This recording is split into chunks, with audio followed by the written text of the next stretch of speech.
So, hey, this is Frank Modern Certificate Geography Class 10. This is the part 1 of this topic, soil resources. Soil and its constituent. Soil is a loose material. Soil एक loose material है जो अर्थ के upper part को, upper layer को form करता है, upper surface के, अर्थ के सरफेस को फॉर्म करता है और ये क्रिस्टल रॉक से बना हुआ है. ये कंसिस्ट करता है मिनरल्स को. बहुत सारा मिनरल्स रहता है जो कांस्टेंट रहता है, जो डिफाइनाइट नहीं करता है. तो प्रीडोमिनेंटली ये सब क्या होता है, ये मिनरल्स क्या होता है, सिलिका, क्ले एंड चॉक. तो अनदर इम्पॉर्टेंट कॉन्स्टिट्यूएंट है सॉइल का ह्यूमस. सॉइल प्रोफाइल अभी हम पढ़ाएंगे आगे, तो उसमें आपको समझ आएगा कि ह्यूमस क्या है. ये एक ऑर्गेनिक मटेरियल है जो decomposition of plant and animal के रिमेन से बनता है. मतलब जो प्लांट मर जाता है, जो एनिमल मर जाता है, उसकी जो डीकेज, जो उसके रिमेन्स होते हैं, उसके जो हड्डियाँ, खाल, ये सब रहती हैं, उनसे ये बनता है. ये बहुत ज़्यादा इसेंशियल एलिमेंट है. और ये फर्टिलिटी, सॉइल में फर्टिलिटी ऐड करता है. फर्टिलिटी क्या होता है? फर्टिलिटी जिससे जिससे क्रॉप्स को और ज़्यादा अच्छे से, बहुत ज़्यादा क्वांटिटी में ग्रो कर सके. तो अब हम लोग पढ़ेंगे इम्पोर्टेंस ऑफ सॉइल. सॉइल बहुत इम्पॉर्टेंट है, जैसा कि आपको पता है. ये नेचुरल रिसोर्सेज है. ये कवर करता है अर्थ का मोस्ट ऑफ द पूरा सरफेस अर्थ का कवर करता है. मोस्ट ऑफ द नहीं, पूरा सरफेस. यही एक ऐसा मीडियम है जिसमें प्लांट ग्रो कर सकता है. इसके अलावा कोई चीज़ में प्लांट ग्रो नहीं कर सकता है. सैंड, वुड, ये सब में प्लांट ग्रो नहीं कर सकता है. वुड तो खुद ही एक ये है, प्लांट का पार्ट है, तो उसको हटाते हैं. It sustains all life forms as a source of food. How source of food? यहाँ पे सॉइल में ही फूड आपका फूड उगता है, सॉइल में ही फूड आपका ग्रो करता है, डायरेक्टली और indirectly. How directly? By providing nutrition to the plant, and indirectly plant को ये सपोर्ट देता है खड़े होने में, इस पानी स्टोर करता है अपने अंदर. तो इस वजह से. Now, percolation of water underground that helps in groundwater recharge. Percolation of water क्या होता है?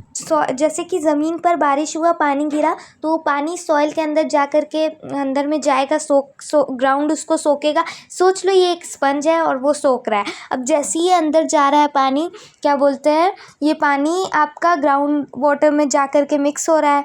तो जो मूवमेंट है ग्रेविटी की वजह से, जो वाटर अंदर की तरफ बह रहा है, वो beneath the surface of the earth वो बह रहा है, तो उसको कहते हैं पर्कुलेशन ऑफ वाटर. और जब वो ग्राउंड वाटर में मिल रहा है, तो ग्राउंड वाटर क्या हो रहा है, रिप्लेनिश हो जा रहा है, ग्राउंड वाटर चेंज हो जा रहा है उसकी वजह से. मतलब पानी चेंज होते रह रहा है अंदर का. इसको कहते हैं percolation of water underground that helps in ground water recharge. मतलब ग्राउंड वाटर रिचार्ज भी हो जाता है उसी में, मतलब ग्राउंड वाटर और ज़्यादा भर जाता है. ये होम्स टू न्यूमरस इन क्या है, it is also home to numerous creatures like ants and earthworm. तो आप लोगों को पता ही है कि सॉइल के अंदर बहुत सारे इंसेक्ट्स, एंट्स एंड अर्थवॉर्म्स वगैरह रहते हैं. But the process of soil formation is slow, but it can also get destroyed very easily. Soil को फॉर्म होने में millions and trillions of year लगता है, बट इसको डिस्ट्रॉय होने में बिल्कुल भी टाइम नहीं लगता है. तो इसीलिए हम लोग को सॉइल को कंजर्व करना चाहिए. Now, soil formation. Different types of soils are found over the surface of the earth. ठीक, सॉइल का बहुत सारा टाइप रहता है. Red soil, laterite soil, black soil, alluvial soil. Okay, तो ये अभी हम लोग आगे डिस्कस करेंगे नेक्स्ट पार्ट में. बट यहाँ पे अभी हम ये बताते हैं कि टाइप्स ऑफ पेरेंट मटेरियल और बेडरॉक इसका एक रीज़न है सॉइल फॉर्मेशन में, कि जिस तरह का पेरेंट रहेगा आपका, आप अपने पेरेंट का ही फीचर्स अडाप्ट करिएगा. तो उसीलिए पेरेंट्स का फीचर इसमें रहता है सॉइल फॉर्मेशन में. फिर क्लाइमेटिक के वजह से, क्लाइमेट चेंजेस की वजह से भी टेम्परेचर हाई रहता है, कभी कभी रेनफॉल कंडीशन बहुत ज़्यादा ये हो जाता है. फिर presence of living organism, plant and animal, उसके वजह से भी कहीं पे प्लांट मर रहा है, एनिमल मर रहा है, उसके वजह से भी सॉइल में चेंजेस आता है. सरफेस रिलीफ और topography as well as drainage soil develop over millions of year. तो सॉइल जो होता है वो मिलियंस ऑफ ईयर में बनता है, और सॉइल का फॉर्मेशन को हम लोग कहते हैं paedogenesis. Now here in this case, imagine that you are eating a cake, very tasty cake. You see some layers in the cake.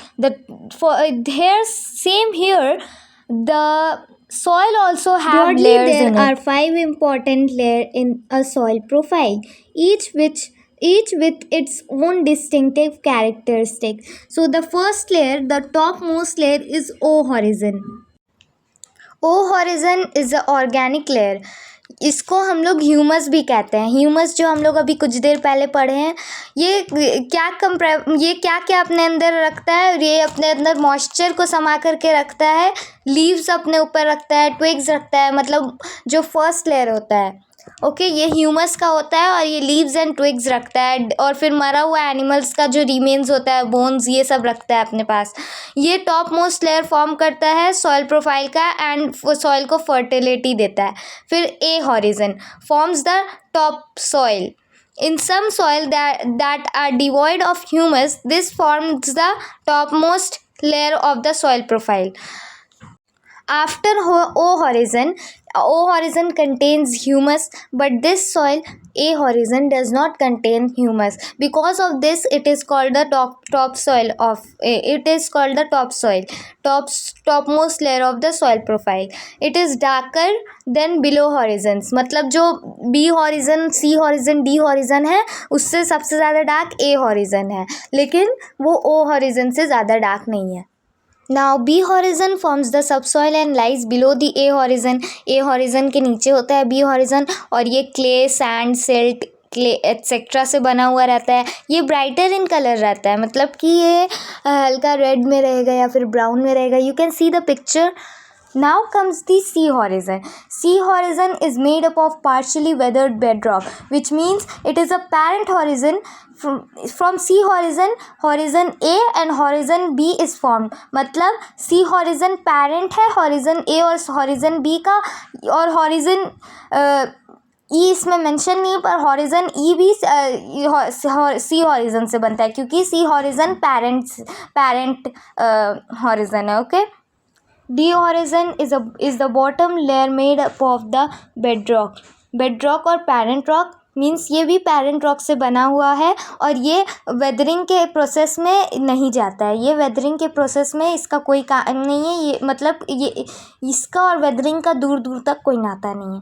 तो यहाँ पे मैं ये वीडियो एंड कर रही हूँ. इसका नेक्स्ट पार्ट आप लोगों को मिलेगा बहुत जल्द. मैं इसे अपलोड करने का ये करूँगी, और आई होप आपको यहाँ तक समझ आया हो. और please like and subscribe. Thank you.